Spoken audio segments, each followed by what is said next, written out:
Bismillah walhamdulillah wassalatu wassalam ala rasulillah. So as mentioned before, and I mention it again, one of the challenges when it comes to studying a madhab is to get what we call a tasawwur al-kamil. I'm not going to say tasawwur al-tam, but tasawwur al-kamil, which means kind of a more holistic picture, a big picture of what is going on in a particular set of actions, whether it is salah or whether it is marriage. But let's stick to salah because this is wherein we find a lot of the challenges because many of the students are stuck in studying these things. They're not moving on to other uh, areas of knowledge, whether it's economic contracts or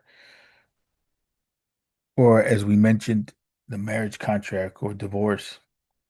So what happens in the study of a madhab, particularly when we look at the Maliki school, one of the challenges that the Maliki school is faced with is that there's a lot of small texts that people teach and people study. And so sometimes there's differences between the texts, as I mentioned this before. You're not studying one thing and then you're kind of building off of that and increasing your knowledge. No, you're studying incrementally. And sometimes what you encounter in another book may seem to contradict what you studied before. That's a very real issue. That's not uh, something that I personally think you can ignore, specifically when you study the Maliki school. But in the contemporary world that we live in, a lot of those issues have been addressed. You find that a lot with the older books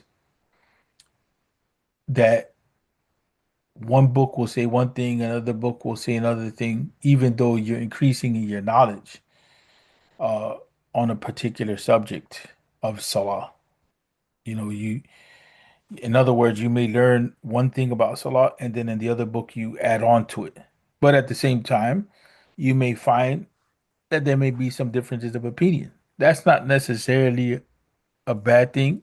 If you have a good teacher, you'll get through all of that. It really becomes a problem when you're studying on your own, which madhabs were not meant to be studied on your own. That's just a fact. It's not the way that the books were written is not the same way that a modern textbook is written. A modern textbook is written wherein the teacher is not so important. What's important is just conveying the information. That's it. Well, the books of the past, they were written in a teacher-centered way, not in a student-centered way, right? So the teacher was the focus. So the student didn't depend on the book 100%. The student depended on the teacher. And remember, this was a time period when a lot of these books were being published, that there was no modern publishing like we have it. Things were written out. And so we have a tradition of knowledge that we inherited that came to us that was developed before the printing press, before mechanical printing, right? And so the Maliki school sometimes faces that challenge because of what happened, within the Maliki school, which was that um Al-Andalus collapsed. It not only collapsed, it completely disappeared uh, due to historical reasons, right? Infighting of the Muslims and the Crusades. The Christian militants took over Muslim Spain and they kicked out the Muslims. And that problem of instability, it continued all the way to the modern age after that. So the challenge sometimes within the Maliki school is that you have external pressures that have impacted scholarship. And then you also have um, the corrections that have come along with that. And the corrections that have come along with that come by way of modern techniques like the modern printing, right? And so that allows books to be standardized. But it's not a problem that is not unknown. Imam Ibn Khaldun talked about it in his famous introduction to the study of history, which is called Al-Muqaddimah. Right? These are, I don't say this to frustrate or to deter or knowledge has problems. You know what I'm saying? Like it's just like cars. Sometimes there's recalls on a car. You have to fix this, you have to fix that. A car can be produced and then it can be recalled. That's the nature of the human reality. But in the contemporary world, you have two general approaches to fiqh, and I'm simplifying. You have the madhabs that are still being taught, and then you have other approaches to fiqh. Sometimes they're non-madhabi or they're comparative. Um, but most of the books that have been published in today's time within the last, let's say, at least 40 years, 30 years, they have attempted to address a lot of those issues and simplify the pathway to the student for the student, right? And so like the complaint that comes that could be waged against the Malikis in that regard, it doesn't hold the same weight. Well, someone may say, well, I'm studying the traditional books that were written before the printing press. Okay, that's why we have modern editions of them as well, because there's comments or commentary or notes that are published along with those books to kind of facilitate for the student. There's also new books that have been published that have taken a lot of these books and kind of reworked them so that the student has a pathway that is clear, right? And what that means is that in kind of simple terms, that you have a textbook that you can rely upon. But the idea of a student just depending on textbooks and studying on your own, that really has never been the pathway in Islamic knowledge.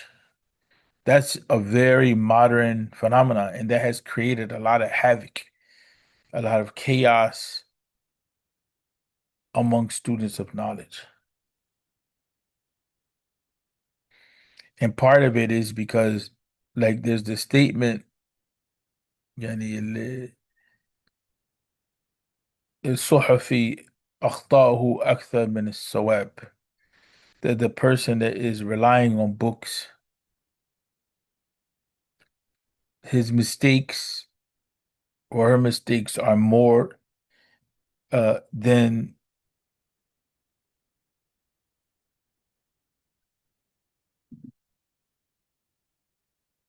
the possession of a correct understanding. That's my loose translation of that.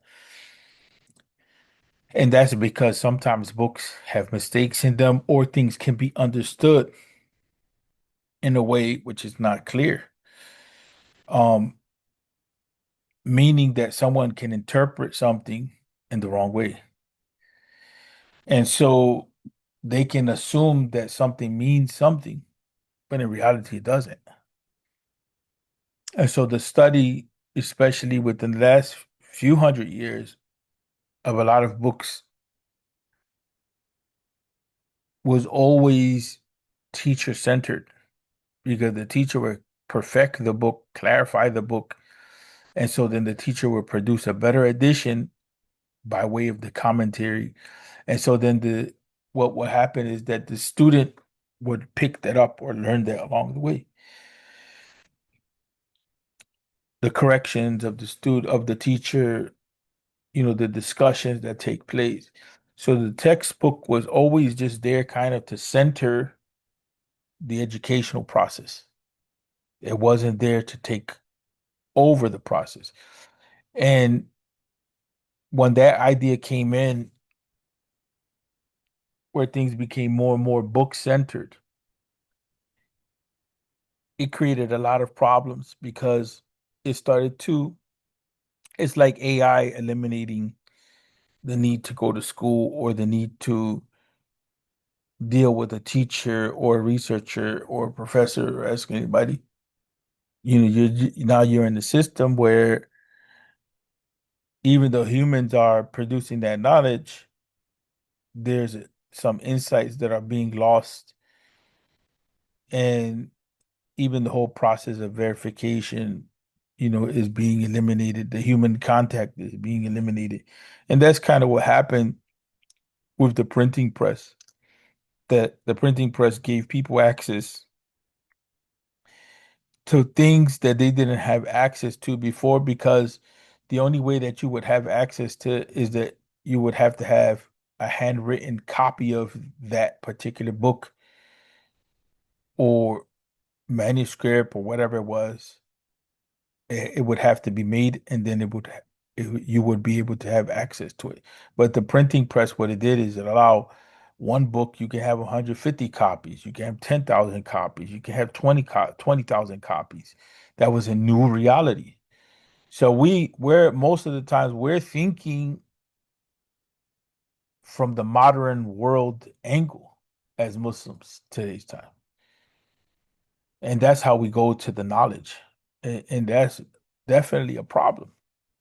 That's why you find, some people, they go to hadith and they think just because it's a translation and just because it's in on their library or they have some Arabic knowledge, that they're good to go. They have access to the Sunnah. But in reality, they have not been part of the discussions, the scholarly discussions that um surround the particular hadith text and discuss different dimensions of it.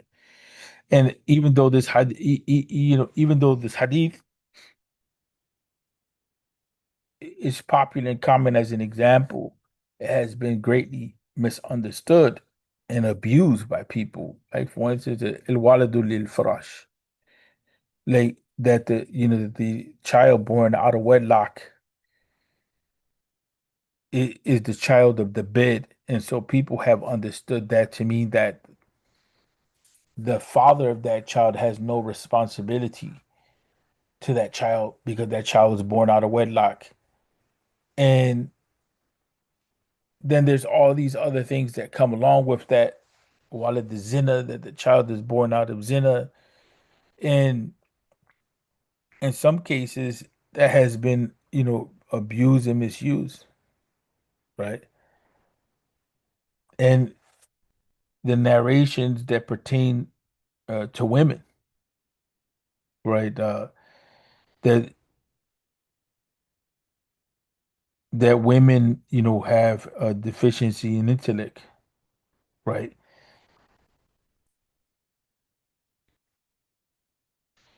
النساء ناقصات العقل, right? Uh, that type of concept that women have a deficiency in intellect, people misunderstand what the hadith means, but they have gone to the hadith in different ways, whether it's a feminist understanding or whether it is a macho, uh,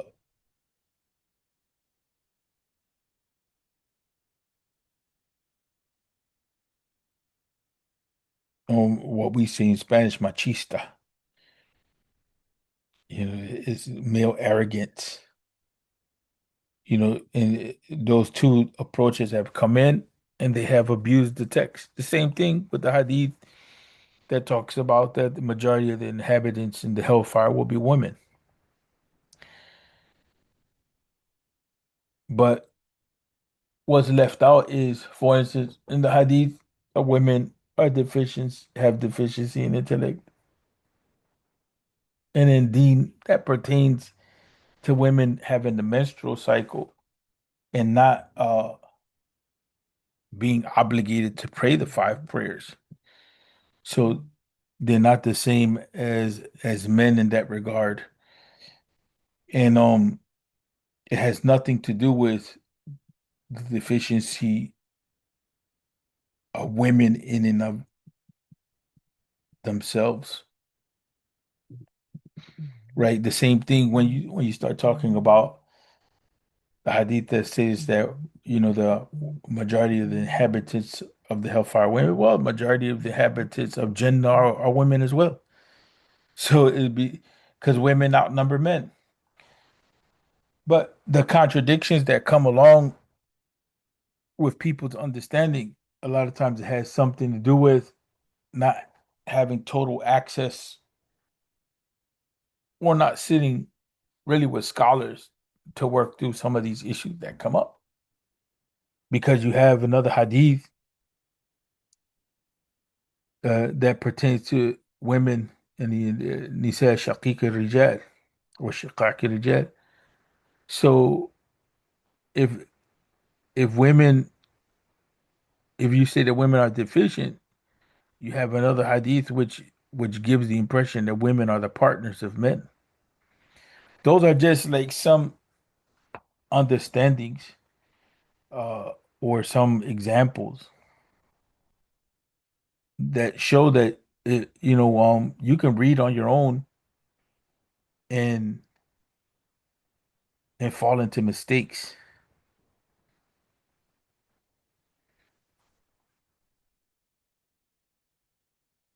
right? And sometimes some books they're published wrong and so on and so forth, right?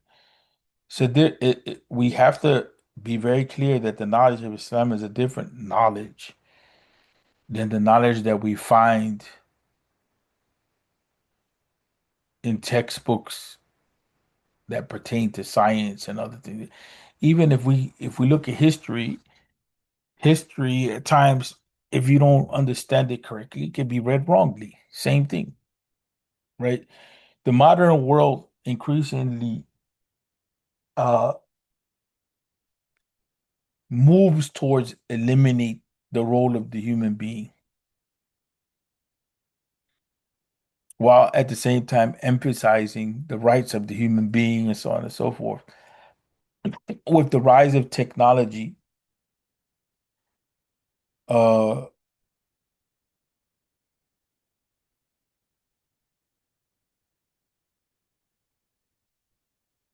particularly industrialization,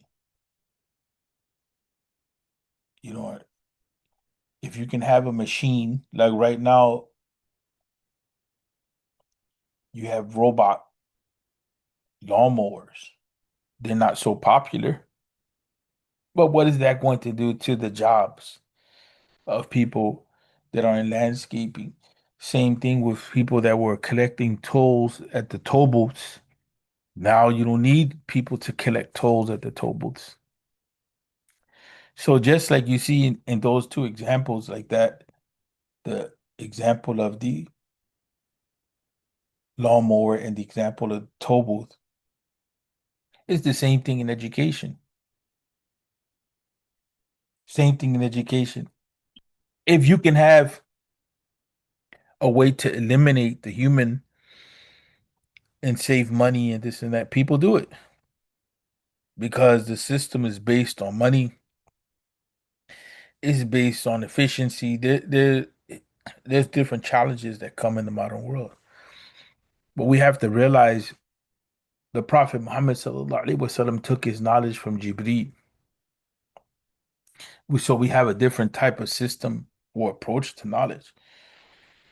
The way that other subjects are taught or other types of knowledge are taught is also at times accompanied by facilitating people the access to that information. And if it means that you can give it to them without them having any human intermediary in the immediate space, meaning that they don't have to interact with a real person in real time, then so be it. But that's not how Islamic knowledge works, whether we like that or not. It is very much a community of learning, more so than even an individual, right? It's a community of learning. It's learning together, and that has been the process for a while. And so, yes, we have books that are constructed in the modern way that you can read yourself and so on and so forth. But when you start talking about the deeper knowledge, you have to be taught how to access that knowledge, whether people like it or not. That's just a fact. They can huff and puff all that they want, but they're not gonna blow the house down. That's just not how it works. And there was reason why that was constructed like that. Sometimes political, sometimes not. But the reality is that when it comes to Islamic knowledge, the role of the teacher is extremely important. And so when you encounter issues like this, like we mentioned within the madhab study, that's the importance for of having a teacher. The teacher clarifies that stuff. The other issue is that, again, like we mentioned, people in the past, they took knowledge of or education in Islam very seriously. So um a person would spend years studying from childhood, just the same way that you spend like 12 years going through basic education that is government mandated pretty much. Same thing was there in the Muslim world when it came to Islamic knowledge. Like it was part of everyday life. So that's something that is very key to being a student of Islam to understand. Teachers are important, and things have become more easy for us in terms of accessing teachers, in terms of accessing knowledge as well. You know, there's been efforts made to close the gaps between the students and the teachers. Uh, so for us, it's just a matter of really just taking the time out and investing and being patient and learning. Right.